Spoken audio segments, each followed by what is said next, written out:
Dear students, I am Kapil Sharma, lecturer in Polytechnic College. Today our topic of discussion is electromagnetic indicating instruments and the forces used in these instruments.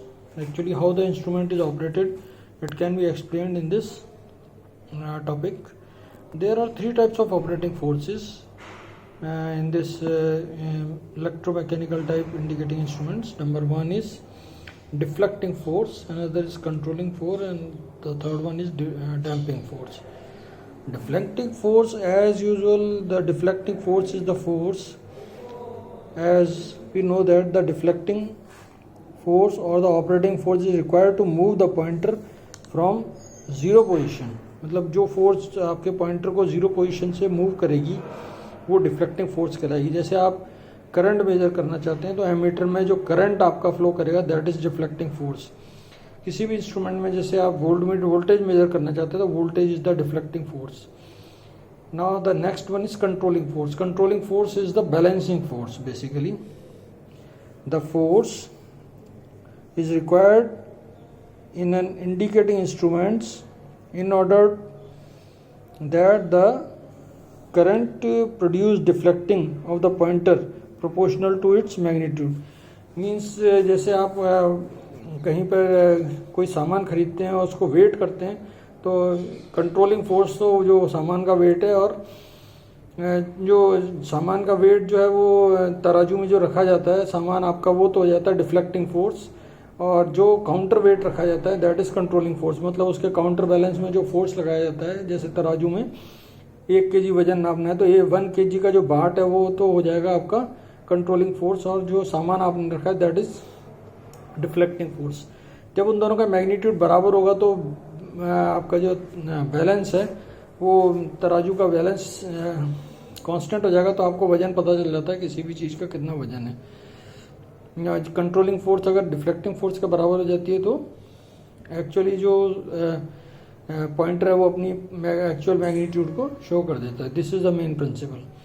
Third one is damping force. Damping force basically क्या है, जब controlling force और deflecting force में कोई भी कम ज़्यादा होती है तो पॉइंटर ऑसिलेट करता है अपनी मीन पोजीशन के ऊपर. जैसे मान लीजिए जब पॉइंटर स्टार्ट होता है तो ड्यू टू इनर्शिया वो अपने मैग्नीट्यूड पर पहुंचने के बाद भी आगे तक बढ़ जाता है, और फिर जब कंट्रोलिंग फोर्स ज़्यादा हो जाती है तो वापस वो पीछे आ जाता है और इस तरीके से ऑसिलेट करेगा.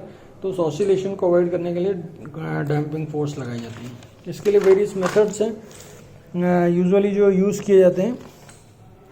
तो सबसे पहले अपन पढ़ते हैं कि जो डिफ्लेक्टिंग फोर्स है वो तो आपका जो मैग्नीट्यूड है जिसको मेजर करना है, लेकिन कंट्रोलिंग फोर्स के लिए जैसे आप ग्रेविटी का वेट यूज़ कर सकते हैं अगर वर्टिकल टाइप इंस्ट्रूमेंट्स हैं.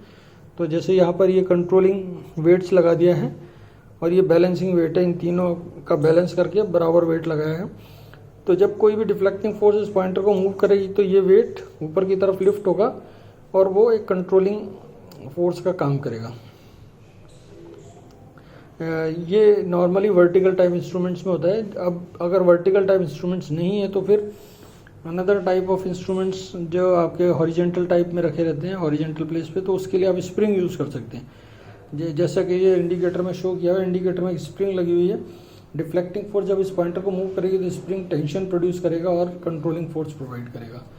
स्प्रिंग के लिए आप वर्टिकल इंस्ट्रूमेंट्स भी बना सकते हैं स्प्रिंग को यूज़ करते हो, और हॉरिजेंटल टाइप के इंस्ट्रूमेंट्स भी बना सकते हैं. स्प्रिंग जो है फॉस्फर ब्रॉन्ज की बनी रहती है. It is flexible and it is very useful in various type of instruments. अब स्प्रिंग का एक लॉस ये है कि कंटिन्यूस के एजिंग इफेक्ट के कारण ये लूज हो सकता है, तो आप 2 स्प्रिंग लगा सकते हैं इसमें अपोजिट साइड में. तो इस तरीके से इसको बैलेंस करके मैनेज किया जाता है. This is the controlling type of various type of controlling use for indicating instruments. Number third is damping force. Damping force basically क्या है, ये ऑसिलेशंस को अवॉइड करने के लिए डैम्पिंग फोर्स लगाई जाती है.